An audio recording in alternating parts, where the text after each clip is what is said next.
In 513 BCE, Darius the Great, ruler of the largest empire the ancient world had ever seen, personally led an army of 700,000 soldiers into Scythian territory.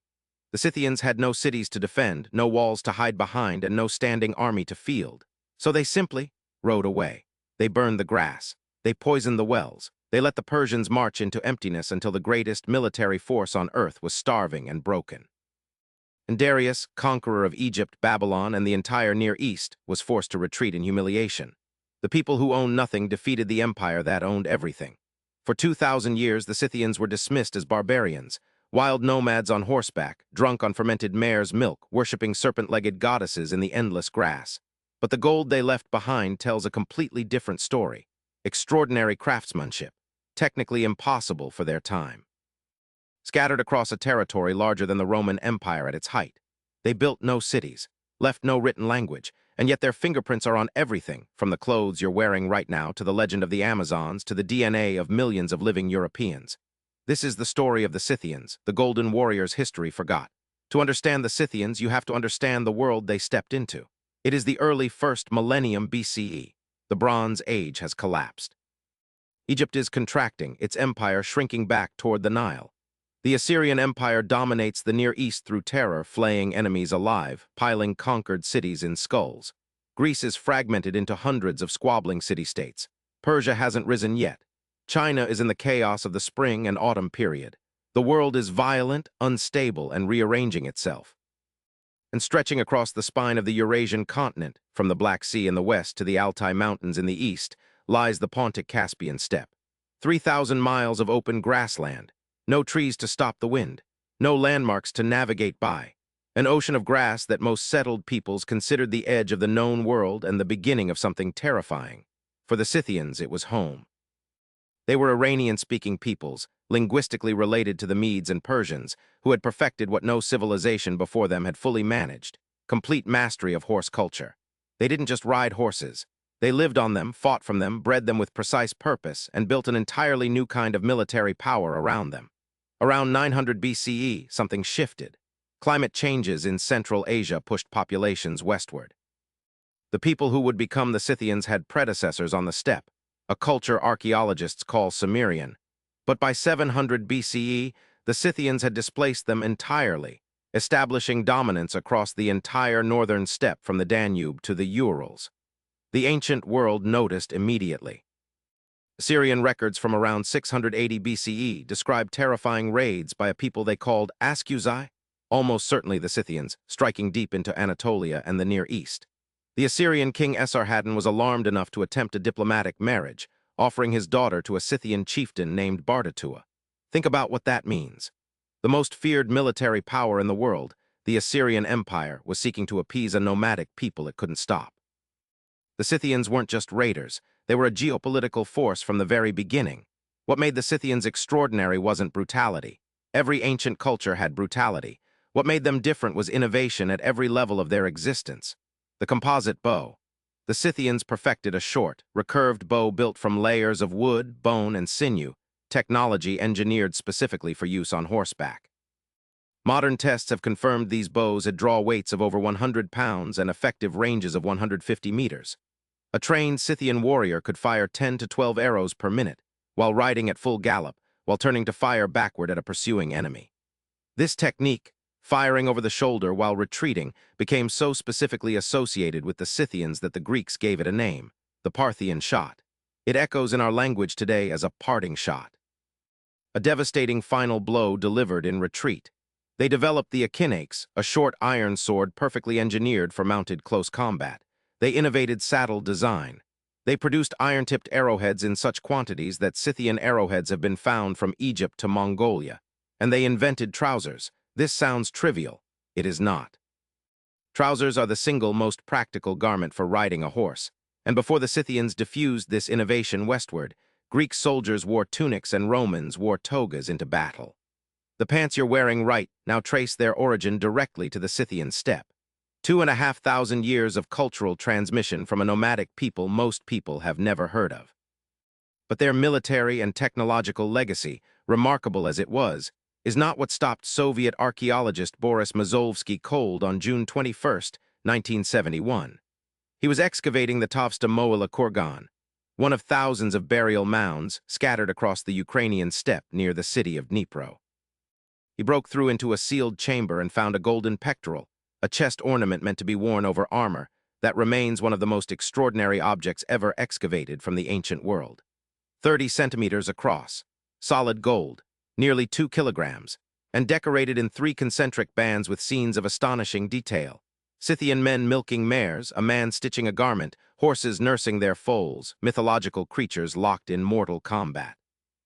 The anatomical precision was so exact, the technical execution so flawless, that modern jewelers using contemporary tools have repeatedly attempted to replicate it and failed. The Scythians hired Greek craftsmen from the Black Sea colonies, cities like Olbia and Panticapaeum on the northern shore, and gave them the artistic direction. The result was a fusion style that combined Greek technical mastery with Scythian mythological vision. Their animal style, that signature aesthetic of interlocked predator and prey, animals spiraling into one another in combat, spread from Scythian territory all the way to China and Western Europe. Scholars have found its echoes in Celtic metalwork, in Thracian jewelry, in early Chinese bronzes. The artistic fingerprint of a people with no cities reached the edges of the known world. Herodotus, the Greek historian who visited Scythian territory around 450 BCE, described their religious life in detail. Tabidi, the goddess of fire and the hearth, most sacred of their gods. Papias, the sky father. Api, the earth goddess. Their rituals involved elaborate purification ceremonies that Herodotus describes with evident fascination. Hemp seeds thrown onto heated stones inside sealed skin tents, the participants inhaling the smoke and, in his words, howling with pleasure. For centuries, this was read as colorful Greek exaggeration. Then archaeologists began opening the kurgans and finding hemp seeds alongside elaborate bronze braziers, exactly as Herodotus described. The Scythians were using cannabis in ritual contexts 2,500 years before the modern world rediscovered it. And then there were the warriors Herodotus described who were women. He wrote of Scythian females who fought alongside men who could not marry until they had killed an enemy in battle. The ancient Greeks had a name for them, Amazons. For 2,000 years, scholars treated this as mythology, a Greek fantasy projected onto barbarian women at the edge of the world. Then, in burial after burial across the Kazakh steppe, archaeologists found the truth. Women interred with iron daggers and bronze-tipped arrows. Women buried with sacrificed war horses at their sides. Women whose bones showed the distinctive physical markers of lifelong horse riding and recurved bow training. DNA analysis beginning in the 1990s and accelerating through the 2000s confirmed it systematically. A significant portion of individuals buried with full warrior equipment in Scythian kurgans were biologically female. At one site near Pokrovka in modern Kazakhstan, a young woman no older than 20 was found buried with an iron dagger, 40 bronze arrowheads, and a horse interred beside her. The Amazons were real. They were Scythian. At their peak, around 500 BCE, the Scythian world stretched from the Danube River in modern Romania to the Altai Mountains on the border of modern China and Mongolia. A territory of over 3 million square kilometers, larger than the continental United States, controlled by a people who built no permanent structures and left no stone foundations. This was both their greatest strength and, ultimately, their fatal vulnerability.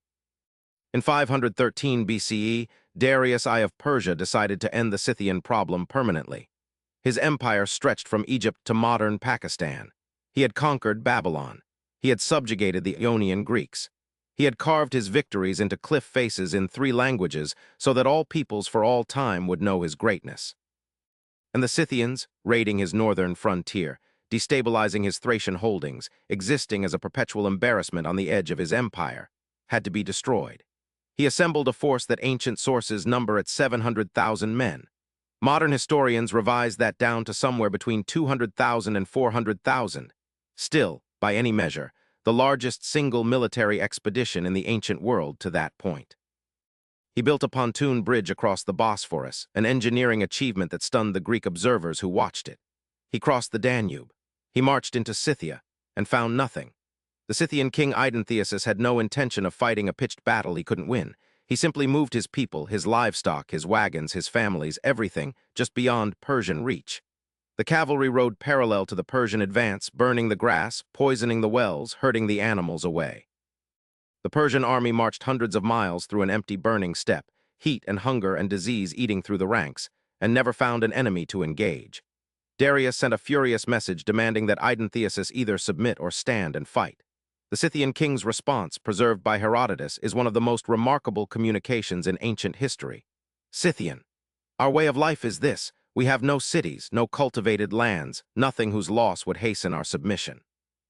But if you must fight, try to find our ancestral burial mounds and attempt to destroy them. Then you will discover whether we fight you or not. Darius couldn't find the burial mounds. His army was starving. Disease had taken thousands. He retreated across the Danube in disorder, and the greatest military force the ancient world had assembled was defeated by an enemy who simply refused to exist as a target. It was the same strategy Kutuzov would use against Napoleon in 1812. The same strategy the Vietnamese would use against the Americans in the 20th century. Theseus invented it in 513 BCE, and the Scythians never received credit. But the quality that made them unconquerable, their radical mobility, their absolute refusal of permanent attachment, also made them vulnerable in a way no outside enemy could exploit. It had to come from within their own world. Around 300 BCE, the Sarmatians began their westward expansion from the eastern steppe. They were related to the Scythians, another Iranian-speaking nomadic people, but their tactical innovation was decisive. The heavily armored cataphract cavalry, horse and rider both encased in overlapping iron scales, carrying long lances that could punch through anything a Scythian archer could field at close range. The Sarmatians understood steppe warfare because they lived it. They couldn't be outrun or outmaneuvered in the way Darius had been. The Scythians were pushed west, then south, compressed toward the Crimean Peninsula and the lower Dnieper Valley. By 200 BCE, the great Scythian kingdom of the steppe had ceased to exist as a coherent political reality. Remnant communities held on in Crimea. Archaeologists call this the late Scythian period, for another 4 centuries. But the Golden World was over. They didn't leave ruins. They didn't leave a capital city to be excavated. They left kurgans, thousands of them, sealed mounds of earth across the endless steppe. And inside them, the gold. Those kurgans have been yielding their secrets for over 250 years, with acceleration in recent decades as satellite imaging, modern excavation techniques, and ancient DNA analysis have transformed what we know. In 1993, Russian archaeologist Natalia Polozmak excavated a frozen kurgan on the Yukok Plateau, a remote, freezing highland at the junction of modern Russia, China, Mongolia, and Kazakhstan, sitting at 2,300 meters elevation. The permafrost had preserved the burial perfectly for 2,400 years. Inside was a young woman, mid-20s. She was wearing silk from China, direct evidence of trade connections across thousands of miles, a century before the Silk Road was formally established. And her body was covered in elaborate tattoos, mythological animals in the Scythian animal style, running up her arms and shoulders, deer with antlers curling into impossible spirals, predators with bodies stretched into elegant geometric curves. The local Altai people named her the Yukok Princess. Archaeological analysis suggested she may have been a shaman or healer. Her tattoos matched motifs found on golden artifacts excavated 3,000 miles away in Ukraine. The Scythian world was not a loose scatter of isolated tribes. It was a coherent, connected culture spanning an entire continent, sharing art, mythology, ritual practice, and identity across a distance that beggars imagination. In 2018, a landmark paper published in Science analyzed ancient DNA from 137 individuals buried in Scythian kurgans across the steppe.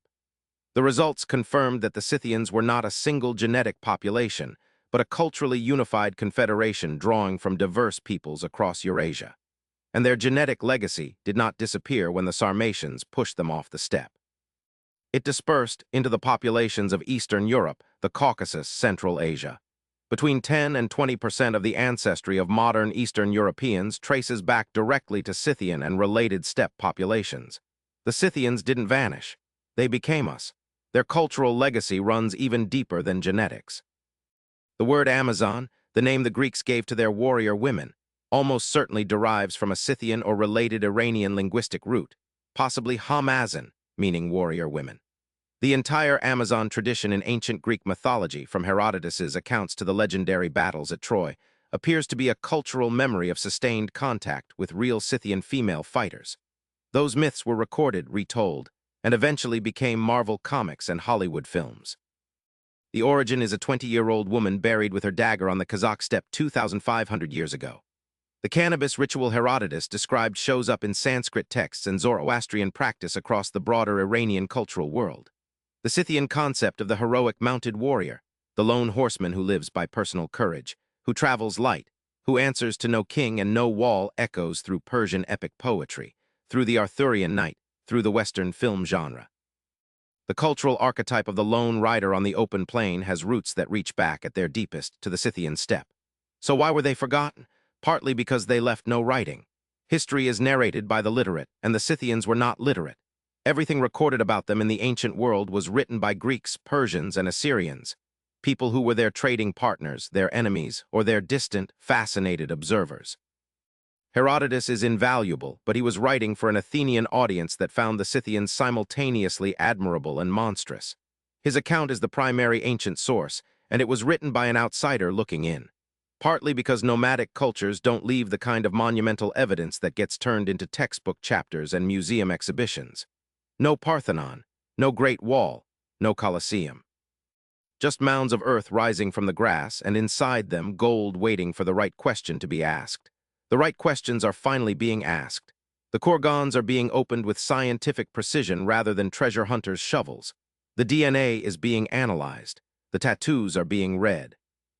And the picture emerging is of a civilization that shaped the ancient world from its edges, that influenced art from Ireland to China, that gave us pants and the Parthian shot and the actual origin of the Amazon legend, that defeated the most powerful king in the world through pure strategic intelligence, and was buried under 23 centuries of scholarly disinterest. History is full of civilizations buried not just by time, but by the bias of those who survived them. The Scythians were real. Their female warriors were real. Their golden empire stretching 3,000 miles across the steppe was real. And it is only now, through archaeology, through ancient DNA, through the patient work of scientists opening the Khazars, that we're beginning to recover what they actually were. If you want to keep uncovering the civilizations that history tried to forget, the empires that fell without warning, the warriors who disappeared without explanation, the golden worlds buried under grass and silence, subscribe to History Unscripted. Every week, we go deeper, because the most important stories are always the ones that weren't supposed to survive. The Scythians left us one message that crossed 2,500 years of silence. Darius the Great commanded the largest army the ancient world had ever assembled. He had cities and treasuries and monuments and divine mandate. He had conquered half the known world. And when he marched into the steppe to destroy the people who had nothing, the people with nothing simply rode away. They burned the grass behind them. They waited, and he was the one who broke. The Scythians understood something that most settled civilizations never fully grasp, that the strongest position is sometimes not a fortress, but open ground. That the most powerful weapon is sometimes the willingness to own nothing you cannot carry. That an enemy who refuses to fight you on your terms has already won half the battle. 300 years after Darius retreated in shame, a young woman with tattoos of mythological animals on her arms was laid to rest on a frozen plateau at the edge of the world, wrapped in Chinese silk, surrounded by horses and sealed under the permafrost. She waited 2,400 years for someone to ask who she was. The steppe is still there. The Khazars are still being opened. The gold is still waiting. And the Scythians, the golden warriors history forgot, are finally getting their answer. SOTAGS. Ancient history, forgotten empire, historical mystery, lost civilization, archaeology, Scythians, ancient warriors, Iron Age civilization, nomadic empire, steppe nomads, ancient gold artifacts, female warriors history, ancient warfare, Herodotus history, Bronze Age collapse description. They had no cities, no written language, and no walls to defend. Yet the Scythians built an empire larger than the Roman Empire at its height, and defeated the greatest army in the ancient world without fighting a single battle. In this episode of History Unscripted, we uncover the full story of the Scythians, the nomadic golden warriors of the Eurasian steppe who shaped art from Ireland to China, gave us trousers and the Amazon legend, and left behind some of the most breathtaking gold artifacts ever discovered. From the 513 BCE showdown with Darius the Great of Persia, to the DNA-confirmed female warriors buried with their weapons, to the frozen 2,400-year-old tattooed Yukok princess. This is the forgotten civilization that modern archaeology is finally bringing back to light. Chapters 00, 00. The impossible victory against Persia 00. 45. Why the Scythians were different 02. 00. The steppe world before them 05. 30. Golden warriors. Art and innovation 09. 30. The fall and the Sarmatian advance 12. 00. What DNA and frozen tombs revealed 15. 30. The legacy that survived ancient history, forgotten empire, Scythians, lost civilization, archaeology, historical mystery, ancient warriors, Iron Age.